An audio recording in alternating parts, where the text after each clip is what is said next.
제 이름은 김범준입니다. 김은 성이고요. 당연히 범준이 제 이름이죠. 우리 모두가 성과 이름을 갖는 이유는 저는 아주 자명하다고 생각합니다. 본인을 다른 많은 사람들과 구별하기 위해서인 거죠. 아인슈타인이 바로 이분의 성입니다. 혹시 이 아인슈타인, 물리학자 아인슈타인 말고 혹시 다른 아인슈타인을 아는 분이 계신가요? 저는 모릅니다. 제가 아는 아인슈타인은 딱 이 물리학자 알버트 아인슈타인 한 명이죠. 하지만 저는 김이 성씨인데요. 김 사장님이라고 하면 여러분 주변에도 너무 많을 겁니다.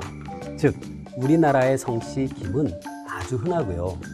서구권에서 아인슈타인이라는 성은 아주 드문 거죠.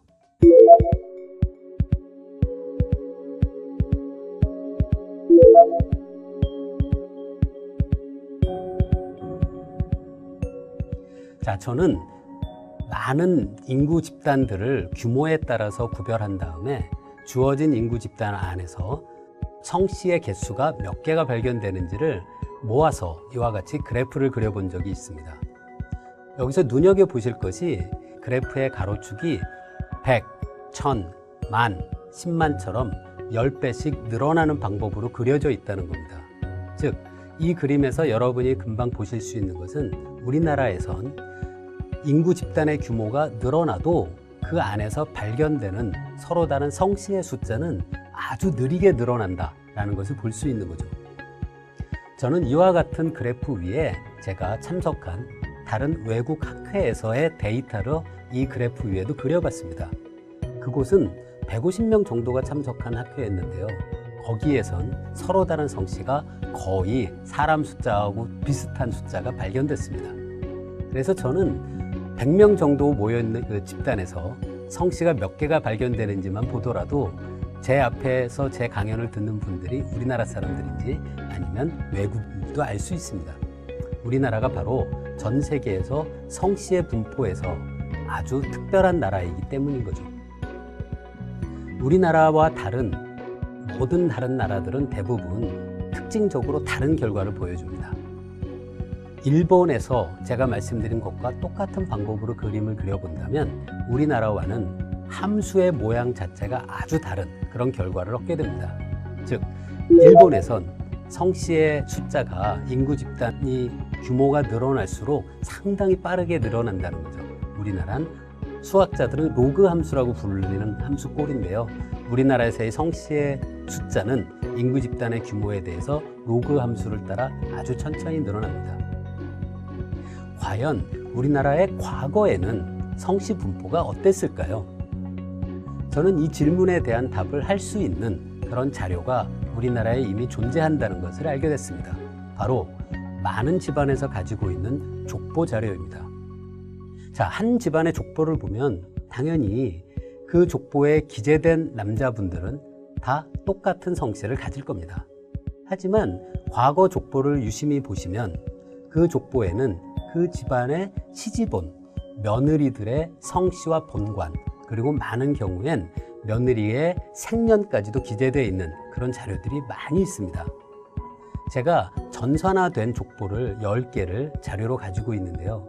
그 10개 집안의 족보를 분석을 해서 과거 500년 전에 우리나라의 여성들의 성씨의 분포가 어땠을지를 살펴볼 수도 있었습니다.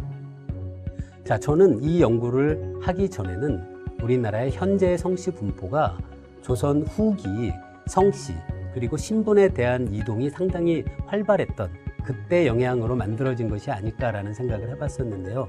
흥미롭게도 우리나라 과거로 거슬러 올라가서 500년 전의 성씨 분포를 보더라도 지금과 거의 비슷한 그런 함수꼴을 따르고 있다는 것을 알게 됐습니다. 즉, 우리나라에서 단 하나의 예밖에 없는, 전 세계에서 다른 예를 찾아볼 수 없는 독특한 성씨 분포는 최근에 만들어진 것이 아니고요.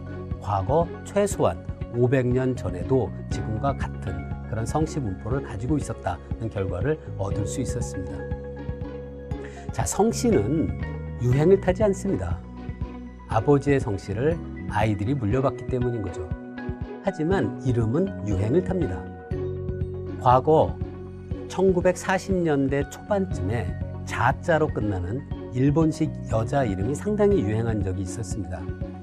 영자의 전성시대라는 영화도 만들어진 적이 있었고요. 하지만 요새는 영자라는 이름을 갓 태어난 아이, 즉 딸에게 붙이는 부모님들은 사실 많지 않을 겁니다. 자, 이와 같이 이름의 유행이 어떻게 시간에 따라서 변화할까라는 것을 다양한 자료를 통해서 분석해서 그래프를 그려본 적이 있습니다. 이름은 처음에는 이름이 유행이 시작하고요. 그러다가 이제 유행이 점점 커지고요. 그리고 가장 유행이 많이 한 시점을 지나면 이름의 유행은 줄어듭니다. 이때 이름의 유행이 퍼졌다가 줄어드는 것에 관계된 시간이 어느 정도가 될지도 저희가 분석한 데이터를 이용을 해서 살펴볼 수 있었습니다. 아마 여러분도 예상할 수 있었겠지만 이름의 유행에 관계된 시간은 약 30년 정도라서 인류학자들이 보통 1세대라고 불리는 것에 해당하는 시간입니다. 여성분들이 입는 옷은 아마도 1년마다 변할 겁니다.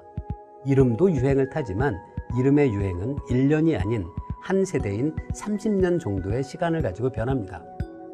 자, 한 이름이 가장 유행한 시점이 언제였을까 하는 것을 이용을 해서 이렇게 흥미로운 연결망을 만들어 본 적도 있습니다. 이 연결망을 잘 유심히 보시면 여러분이 지금 보고 계신 여러분이 이 태어난 시점에서 유행한 이름이 어떤 것이었는지, 그리고 이후에 이름이 어떤 방법으로 진행되어 왔는지 그런 것도 볼 수 있습니다. 우리나라 여자의 이름이 다양성이 급격히 줄어든 시점이 있었습니다. 그건 아까도 잠깐 설명드린 1943년, 44년쯤에 일제가 거의 강제적으로 진행했던 창씨 개명의 영향인데요.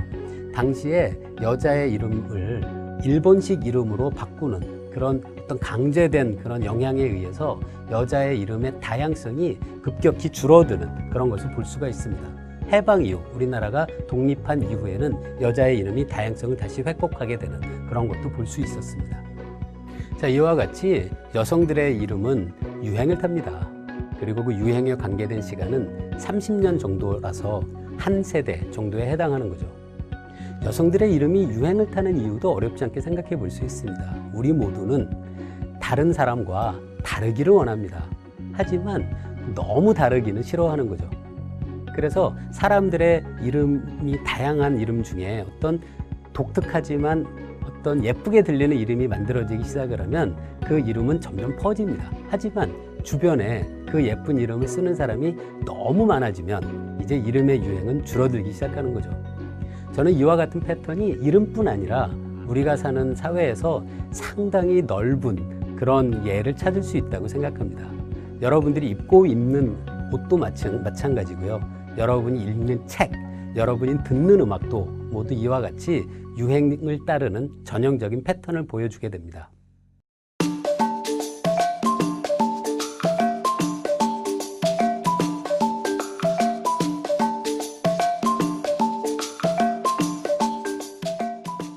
우리 모두는 이름이 유행한다는 것은 다 알고 있습니다. 하지만 복잡게 물리학의 방법을 이용해서 이름의 유행 같은 사회 현상도 이처럼 정량적인 방법으로 살펴보는 것은 우리가 살아가고 있는 사회에 대한 우리가 이해하는 정도를 진작시키는 데 큰 기여를 할 수 있다고 생각합니다.